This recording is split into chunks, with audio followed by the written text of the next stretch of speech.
School would be starting tomorrow, and Jimmy was excited. He was ready except for one last thing. He needed a haircut. Jimmy's mom cut everybody's hair in the family. Just like a real barber, she had clippers, a comb, and scissors. "How do you want to cut this time?" his mom asked. "Do you want a semi-butch like your dad's?"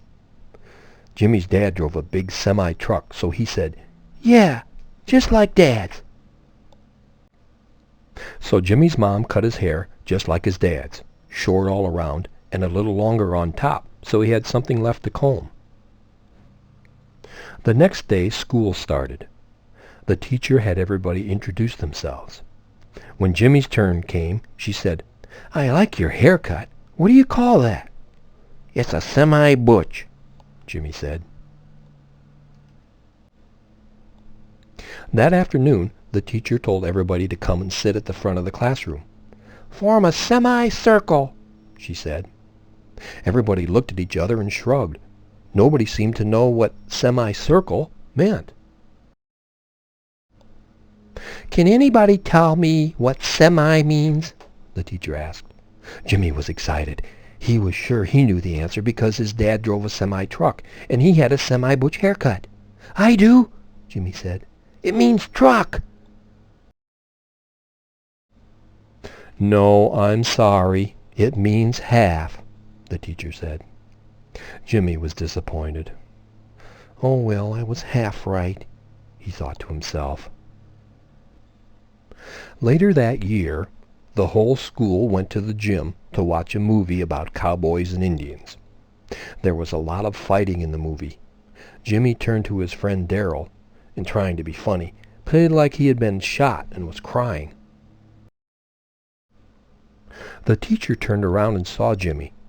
She thought he was crying and said, "Jimmy, you come with me. You don't have to watch this."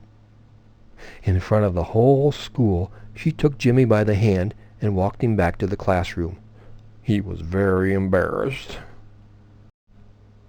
She sat Jimmy down at his desk.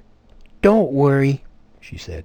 "Everything'll be all right. It's just a movie," and patted him on the head. Jimmy didn't know what to say, so he just looked at her and nodded. Later that day during recess, Jimmy and his friend Darrell made up a game. They would swallow air and see who could burp the loudest and longest. The next morning, Jimmy sat by himself at the back of the bus on his way to school. He swallowed a big gulp of air and let out a long, loud burp. It was much louder than he had expected, and everybody turned around to look at him. Jimmy was very embarrassed. That night, Jimmy's brother told his mom about the burping incident on the bus. She scolded Jimmy. "I never want to hear of you doing that again, understand?" Jimmy had to give up the burping game. When school let out that year, Jimmy was so happy that it was over. It had been a rough year. He told himself that next year would be better, but for now, he had the whole summer to forget about it.